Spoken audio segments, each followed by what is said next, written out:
بسم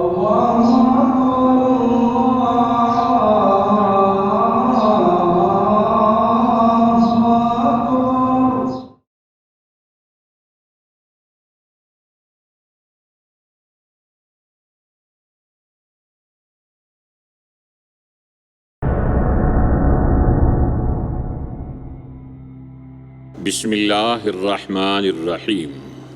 جہاں میں ہیں عبرت کے ہر سو نمونے، مگر تجھے اندھا کیا رنگ و بو نے۔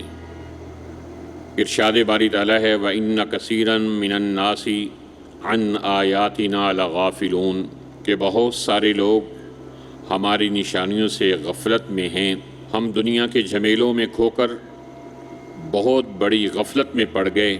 رسول اللہ صلی اللہ علیہ وسلم کا فرمان ہے زور القبور فإنہا تذکر الآخرہ، قبروں کو دیکھا کرو کیونکہ یہ تمہیں آخرت کی یاد دلاتی ہیں۔ قبرستان سب سے بڑا عبرت کدہ ہے۔ آئیے آپ کو ایک افسانوی نہیں حقیقی عبرت کدہ کی طرف لے کر چلتے ہیں، جس کا مشاہدہ آپ بھی چشم تصور سے نہیں کھلی آنکھوں سے کریں گے۔ یہ چند دوست ہیں، قبرستان میں داخل ہوتے ہیں جہاں سیاہ رات ہے اور شہر خاموشاں کی خاموشی نے پورے قبرستان پر سکون کی ایک چادر تان رکھی ہے کہ اچانک ان کی نظر ایک قبر پر پڑتی ہے جس میں ایک بڑا سوراخ بنا ہوا ہے۔ اللہ اپنے بندوں کو عبرت دلانے کے لیے کچھ سامان کرتا رہتا ہے۔ ارشاد باری تعالیٰ ہے وَلَنُذِيقَنَّهُم مِّنَ الْعَذَابِ الْأَدْنَىٰ دون العذاب الاکبر، ہم بڑے عذاب سے پہلے چھوٹا عذاب بھیجتے ہیں۔ مقصد یہ ہوتا ہے لعلہم یرجعون، تاکہ میرے بندے میری طرف لوٹ کے آنے والے بن جائیں۔ ایسی ہی عبرت کا سامان اللہ نے رات کی تاریکی میں قبرستان میں وارد ہونے والے ان دوستوں کے لیے کیا کہ اچانک قبر کے اندر سے ایک بڑا سانپ انہیں باہر نکلتا دکھائی دیتا ہے۔ وہ ڈر اور خوف کو ایک طرف کرتے ہوئے ہمدردی کے جذبات سے لبریز سانپ کو قبر سے باہر رہ جانے والے حصے سے پکڑ کر کھینچتے ہیں تاکہ سانپ کو نکالا جا سکے اور وہ میت کو نقصان نہ پہنچائے۔ 3 کڑیل جوان اپنی پوری طاقت لگا رہے ہیں لیکن سانپ ہے کہ نکلنے کا نام ہی نہیں لے رہا۔ اللہ اکبر! تو وہ سمجھ جاتے ہیں کہ یہ خدائی پکڑ ہے جس کے بارے میں ارشاد خداوندی ہے ان بطش ربک لشدید، تیرے رب کی پکڑ بڑی سخت ہے، نہ جا اس کے تحمل پر کہ بے ڈھب ہے گرفت اس کی، ڈر اس کی دیر گیری سے کہ ہے سخت انتقام اس کا۔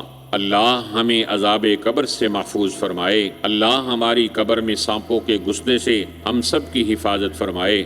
رسول اللہ صلی اللہ علیہ وسلم نے بھی اپنی امت کو بتایا کہ عذاب قبر حق ہے۔ ایک حدیث میں آپ نے ارشاد فرمایا اگر مجھے یہ ڈر نہ ہوتا کہ تم اپنے مردوں کو دفنانا چھوڑ دو گے، میں اللہ سے دعا کرتا کہ وہ تمہیں عذاب قبر سنا دے۔ رسول اللہ صلی اللہ علیہ وسلم تو ہر نماز میں دعا مانگتے اے اللہ مجھے عذاب قبر سے بچا لے۔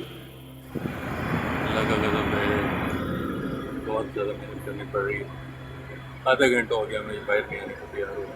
اس لیے تو رسول اللہ صلی اللہ علیہ وسلم نے فرمایا قبر کو مٹی کا ڈھیر نہ سمجھو، وہ جنت کے باغوں میں سے ایک باغ ہے یا جہنم کے گڑھوں میں سے ایک گڑھا ہے۔ ایسے ہی عبرت کا ایک نمونہ فرعون کی لاش بھی ہے کہ جس کے بارے میں قرآن میں ارشاد ہے فَالْيَوْمَ نُنَجِّيكَ بِبَدَنِكَ لِتَكُونَ لِمَنْ خَلْفَكَ آیا کہ اللہ فرما رہے ہیں کہ ہم نے تمہیں تمہاری فوج سمیت غرق تو کر دیا لیکن ہم تمہارے جسم کو باقی رکھیں گے تاکہ قیامت تک آنے والے لوگوں کے لیے تم نشان عبرت بن جاؤ۔ تو دوستو اگر عذاب قبر سے ہم بچنا چاہتے ہیں تو سود سے، رشوت سے، جوا سے اور زناکاری سے، فحاشی، عریانی اور بے حیائی سے اور فرض نماز کے چھوڑنے سے اور حقوق العباد کے ضائع کرنے سے اور اسی طرح پیشاب کی چھینٹوں میں بے احتیاطی کرنے سے اور چغلی اور غیبت سے اپنے آپ کو بچانا ہوگا۔ اے اللہ، اے کریم مولا، ہم سب کو عذاب قبر سے محفوظ فرما۔ آمین ثم آمین۔